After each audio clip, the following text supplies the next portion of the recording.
O que acontece quando o povo mais poderoso do mundo escraviza um povo inteiro por 400 anos e Deus decide dizer chega?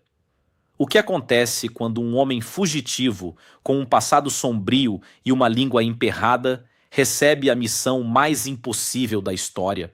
O livro de Êxodo responde a essas perguntas, e o que ele revela sobre o caráter de Deus vai te impressionar para sempre. Bem-vindo ao nosso estudo de Pentateuco e Históricos. Sou o professor Willan Santos e hoje nossa jornada continua pelo segundo livro da Bíblia, o grandioso livro de Êxodo. Êxodo e sua relação com Gênesis. Antes de entrarmos no conteúdo, precisamos entender algo fundamental sobre a estrutura da palavra de Deus. Donald D. Turner, com sua habitual precisão, afirma que o livro de Êxodo não poderia ser facilmente compreendido sem o livro de Gênesis, e que sem Êxodo, o livro de Gênesis nos daria uma história incompleta. Esta observação é de uma profundidade exegética notável. Os dois livros são inseparáveis porque revelam as duas primeiras grandes etapas do plano redentor de Deus. Gênesis nos diz porque a humanidade precisa de redenção. Êxodo nos mostra como Deus começa a providenciá-la, e isso não é uma interpretação arbitrária. O próprio texto nos dá a pista. O livro de Êxodo abre com a conjunção hebraica Weeleg, traduzida no grego da Septuaginta como "e estes são os nomes", sendo o original hebraico do livro chamado de Wele Shemot, em virtude da sua primeira frase. São estes, pois, os nomes. Ou seja, Êxodo não começa com um ponto final, mas com uma vírgula narrativa, como quem continua uma história que estava em andamento. Já os tradutores gregos da Septuaginta o chamaram de Êxodo, que significa saída, apontando para o tema central da libertação de Israel do Egito. Além disso, o próprio Novo Testamento cita este livro em diferentes situações e trechos, como em Mateus capítulo 15, versículos 4 e 7 ao 10, em referência a Êxodo, capítulo 20, versículos 12 e capítulo 21, versículo 17, e em Mateus capítulo 19, versículos 18 e 19, em referência a Êxodo, capítulo 20, versículos 12 ao 16. O tema central, em linhas gerais, o tema central do livro de Êxodo é a redenção e organização de Israel como povo da aliança. Êxodo trata da intervenção divina no tempo e no espaço, apresentando Deus como o Redentor Todo-Poderoso que trabalha em favor de seu povo, cumprindo seus propósitos por meio de seu servo Moisés. Quem escreveu Êxodo e quando? O estudioso Leo G. Cox nos oferece um argumento irrefutável para a autoria mosaica. O texto é bastante claro ao indicar que o autor foi testemunha ocular dos acontecimentos descritos no livro. As vívidas descrições das pragas do Egito, das trovoadas no Sinai e do maná no deserto requerem a presença in loco de uma testemunha. Os detalhes minuciosos relacionados com as fontes de água e as palmeiras em Elim, as duas tábuas de pedra, a adoração do bezerro de ouro e muitos outros elementos apontam uma testemunha ocular.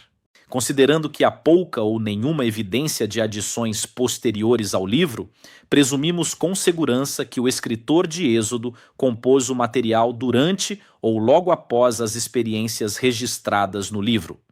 Além disso, há pelo menos duas razões básicas para esta afirmação. Primeiro, a estreita relação que há entre este livro e os demais do Pentateuco.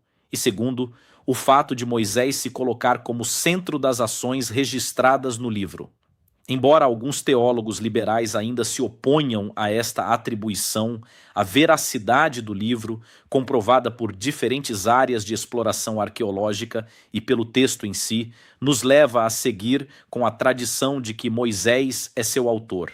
Quanto à data, a que mais tem sido aceita como possibilidade de escrita envolve o período em que Moisés, seu autor, estava em sua primeira peregrinação com o povo pelo deserto, datando em torno de 1445 a.C. Embora alguns estudiosos proponham a data de 1290 a.C., baseando-se na construção de cidades celeiros no delta do Nilo por Ramsés entre 1292 e 1234, A data mais provável e mais aceita pela comunidade conservadora de estudiosos bíblicos é a de 1445 a.C. Objetivos: histórico e teológico. Assim como Gênesis, o livro de Êxodo possui dois grandes objetivos que se complementam com magistral precisão. Do ponto de vista histórico, este livro é o registro mais antigo e fiel da constituição de Israel como nação, rico em detalhes quanto à maneira como isso ocorreu, as dificuldades enfrentadas por Israel até que viesse a conquistar a terra prometida e se tornar de fato uma nação organizada. Além disso, o livro do Êxodo oferece o documento que mais tem influenciado as leis morais e judiciais em todo o mundo, pois a lei que Deus deu a Moisés tem duas finalidades fundamentais. Primeiro, revelar os princípios espirituais e morais de Deus, primeiramente a seu povo e depois a todas as nações. E segundo, estabelecer uma aliança entre Deus e seu povo, bem como uma forma que Deus usou para testar a fidelidade e o amor de seu povo para com ele, conforme Êxodo capítulo 19. Do ponto de vista teológico, o livro apresenta como ocorreu o livramento que Deus deu ao seu povo, tirando-o do Egito e libertando os hebreus da idolatria egípcia. Três grandes acontecimentos definem este objetivo: a saída de Israel do Egito, a entrega da lei e a construção do tabernáculo. Um aspecto teológico de enorme relevância é a manifestação do poder divino por meio de milagres extraordinários, pois, com exceção dos julgamentos sobrenaturais relatados em Gênesis, os primeiros milagres de Deus são encontrados no livro do Êxodo, demonstrando o poder sobrenatural do Senhor.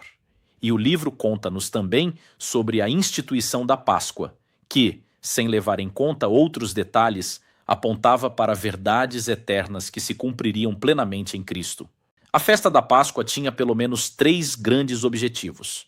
Primeiro, comemorar a salvação e o resgate físico dos primogênitos com a morte do Cordeiro. Segundo, lembrar cada pessoa da necessidade de se alcançar redenção espiritual do pecado pelo sacrifício de um cordeiro substituto, indicando, desse modo, a provisão futura prometida por Deus na aliança abraâmica. E terceiro, ensinar-nos o significado da morte de Cristo. Claramente, a Páscoa instituída no período relatado no livro do Êxodo aponta para a nossa realidade diante de Deus, nossa necessidade de um Salvador, e apresenta Cristo como o Cordeiro de Deus que tira o pecado do mundo, conforme João capítulo 1, versículo 29. Esboço de Êxodo. Agora faremos uma exposição das divisões principais do livro de Êxodo. A primeira grande divisão é a chegada de Israel no Egito e sua opressão, conforme Êxodo capítulo 1, versículo 1 ao capítulo 12, versículo 36. Os primeiros 7 versículos deste livro cobrem um período de 400 anos e registram como Israel entrou no Egito com a chegada dos filhos de Jacó. É importante destacar que, ao entrar no Egito, Israel era uma grande família e, quando saiu, era um grande povo. No entanto, entre a entrada e a saída, Israel sofreu arduamente nas mãos dos egípcios e de seus líderes. Quando José morreu e enquanto Israel se multiplicava, o novo rei do Egito se esqueceu dos favores antigos, conforme Êxodo capítulo 1, versículos 1 ao 8. Movido pelo temor do crescimento dos hebreus, começou a sobrecarregar o povo de Deus, oprimindo-o e arquitetando o mal. Mas, como sempre, Deus transforma o mal em bem, em favor daqueles que são seus. A segunda divisão é o libertador sendo preparado, de Êxodo capítulo 2, versículo 1 ao capítulo 4, versículo 31. Desde o seu nascimento, Moisés experimentou o cuidado de Deus. Quando todos os meninos recém-nascidos deveriam ser mortos, sua vida foi preservada milagrosamente. Moisés cresceu vendo as injustiças praticadas contra seu povo e, em determinado momento, teve que decidir de qual lado ficaria. Optou por proteger um hebreu, o que resultou em sua fuga do Egito. Nesta altura, ele já era um homem formado, contando com 40 anos de idade, conforme Atos capítulo 7, versículos 22 e 23. Da perspectiva arminiana pentecostal, Esta é uma afirmação extraordinária sobre a liberdade humana. Moisés poderia ter escolhido o conforto do palácio, mas escolheu identificar-se com os oprimidos, e Deus honrou essa escolha. Neste contexto de rejeição, necessidade de fuga e incertezas, Moisés recebe de Deus um chamado especial para uma árdua, porém honrosa missão: libertar Israel do Egito. Seu chamado ocorreu de forma sobrenatural e gloriosa. Quando viu uma sarça arder em fogo e não se queimar, aproximou-se e passou a ouvir a voz do Senhor, chamando-o para essa missão. Diante deste chamado, Moisés colocou questionamentos diante de Deus, demonstrando suas debilidades, limitações e medos. Perguntou: quem sou eu? Em Êxodo capítulo 3, versículo 12. Que lhes direi? No versículo 14. Depois de questionar, ele falou: não me crerão nem me ouvirão. No capítulo 4, versículo 1. Eu não sou eloquente. No versículo 10. E ainda sugeriu que Deus enviasse outra pessoa. No versículo 13. Em cada uma das dificuldades expostas por Moisés, o Senhor deu uma resposta. Mas nesta última objeção, a ira de Deus se acendeu contra Moisés, deixando claro que sua vontade haveria de ser cumprida, conforme capítulo 4, versículos 14 ao 17. As 10 pragas, um confronto teológico. Arão, irmão e porta-voz de Moisés, disse ao rei do Egito: assim diz o Senhor, deixa o meu povo ir, conforme Êxodo capítulo 5, versículo 1. Faraó, que era considerado e tratado pelos egípcios como um deus, não aceitou tal situação, questionou os enviados de Deus e dobrou a carga de serviço dos judeus. Então Deus reanimou Moisés a voltar e falar ao Faraó, desta vez com sinais, conforme Êxodo capítulo 7, versículos 1 ao 13. Esses sinais são as conhecidas pragas. As pragas serviram como uma espécie de julgamento e resposta de Deus à pergunta do faraó: quem é o Senhor? Por outro lado, elas também serviram como sentença à idolatria egípcia. Cada praga atingiu especificamente uma divindade do panteão egípcio, demonstrando que o Deus de Israel é o único Deus verdadeiro. As 3 primeiras pragas afetaram não apenas os egípcios, mas também Israel, já que este povo também estava rejeitando a visitação de Deus. Na primeira praga, as águas do rio Nilo tornaram-se sangue, reduzindo a nada o grande orgulho que os egípcios tinham de seu rio, conforme Êxodo capítulo 7, versículos 14 ao 25. Na segunda praga, mais uma vez o Nilo foi atingido, pois dele subiram as rãs que invadiram o Egito, alcançando até mesmo o próprio palácio do faraó. Esta praga atingiu a deusa egípcia Heket, cujo corpo era de mulher e a cabeça de rã, conforme Êxodo capítulo 8, versículos 1 ao 15. Na terceira praga, Moisés não comunicou ao tirano o que viria, pegando-o de surpresa com a invasão dos piolhos que afetaram homens e animais. Nesta praga, os magos do Egito não puderam repetir os feitos de Moisés e foram levados a reconhecer o poder de Deus, conforme Êxodo capítulo 8, versículos 16 ao 19. A partir da quarta praga, Deus passa a fazer distinção entre os povos, demonstrando soberania e amor em preservar seu povo. A quarta praga foi a das moscas, que, com base no Salmo 78, versículo 45, acredita-se tratar de um tipo de inseto que se alimentava de sangue. Com esta praga, Deus demonstrou que controla todas as coisas, inclusive o tempo e o espaço geográfico, conforme Êxodo capítulo 8, versículos 20 ao 32. Na quinta praga, Deus tocou nos gados dos egípcios e poupou os dos hebreus, ao ponto do próprio faraó reconhecê-lo, confrontando e destruindo as divindades egípcias Hathor e Apis, conforme Êxodo capítulo 9, versículos 1 ao 7.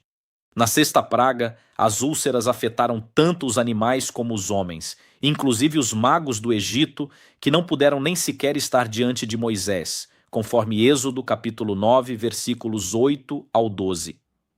Na sétima praga, a chuva de Saraiva ao cair afetou os gados, as plantações e as pessoas que não se abrigaram. Diante desta praga, Faraó confessou ter pecado contra Deus, conforme Êxodo capítulo 9, versículos 13 ao 35. Na oitava praga, os gafanhotos destruíram o que restara da saraiva, sendo tão severa que os próprios servos de Faraó rogaram que ele desistisse de se opor a Israel. Faraó reconheceu seu pecado pela segunda vez, conforme Êxodo capítulo 10, versículos 1 ao 20. Na nona praga, com o envio das trevas, Deus estava desafiando e vencendo o deus Ra, considerado o deus Sol, bem como o próprio Faraó, que era considerado filho e representante desse deus. As trevas eram tão intensas que foram descritas como trevas que se podiam apalpar e duraram 3 dias, conforme Êxodo capítulo 10, versículos 21 ao 29. E então chegou a 10ª e mais catastrófica das pragas, a morte dos primogênitos do Egito, tanto dos animais como dos homens. Todas as famílias egípcias, inclusive a faraônica, foram atingidas, enquanto os filhos de Israel não sofreram nenhum dano. Faraó deixou o povo hebreu sair de sua terra. Israel sai do Egito. Este foi um momento extraordinário, um novo tempo no qual Israel estava deixando a escravidão em direção à liberdade, conforme Êxodo capítulo 12, versículo 2. 430 anos haviam se passado desde que Jacó havia descido com sua família para aquela terra. Agora uma multidão pertencia a essa família que, considerando a bênção especial de Deus, cresceu para uma população estimada de quase 3 milhões de pessoas.